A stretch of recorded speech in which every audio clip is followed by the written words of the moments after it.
ଏକ ପ୍ରସିଦ୍ଧ ଭାୟୋଲିନ୍ ବାଦକ ଏକ ମହାନଗରରେ ସଙ୍ଗୀତ ପ୍ରଦର୍ଶନ କରୁଥିଲେ। ସଭାଗୃହ ଭରିଥିଲା, ହଜାର ହଜାର ଲୋକ ବସିଥିଲେ। ସେ ଭାୟୋଲିନ୍ ବଜାଇବା ଆରମ୍ଭ କଲେ। ତାଙ୍କର ସୁର, ତାଳ, ସଙ୍ଗୀତର ସ୍ୱର ସମଗ୍ର ସଭାକୁ ମନୋହର କରିଦେଲା।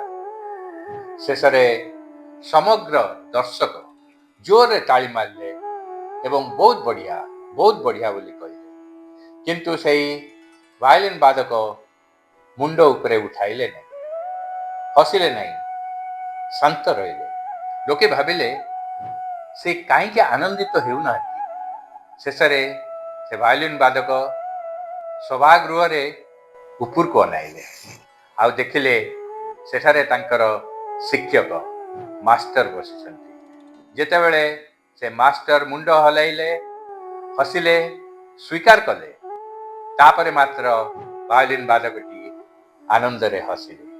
ସେ ବାଦକଙ୍କ ପାଇଁ ଦର୍ଶକ ମଣ୍ଡଳୀର ତାଳି ମହତ୍ୱପୂର୍ଣ୍ଣ ନଥିଲା। ତାଙ୍କ ପାଇଁ ମହତ୍ୱପୂର୍ଣ୍ଣ ଥିଲା ମୋର ଗୁରୁ ମାଷ୍ଟର ସନ୍ତୁଷ୍ଟ କି। ତାଙ୍କ ଦୃଷ୍ଟିରେ ଲୋକଙ୍କ ବାବା ଠାରୁ ତାଙ୍କର ଗୁରୁଙ୍କର ପ୍ରଶଂସା ଅଧିକ ଗୁରୁତ୍ୱପୂର୍ଣ୍ଣ ଥିଲା।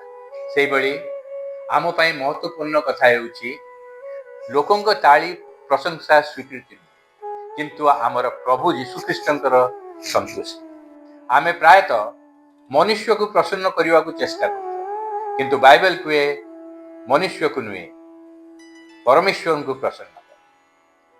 ଲୋକଙ୍କ ପ୍ରଶଂସା ଆସିବ ଓ ଯିବ, କିନ୍ତୁ ପରମେଶ୍ୱରଙ୍କ ସ୍ୱୀକୃତି ଚିରସ୍ଥାୟୀ।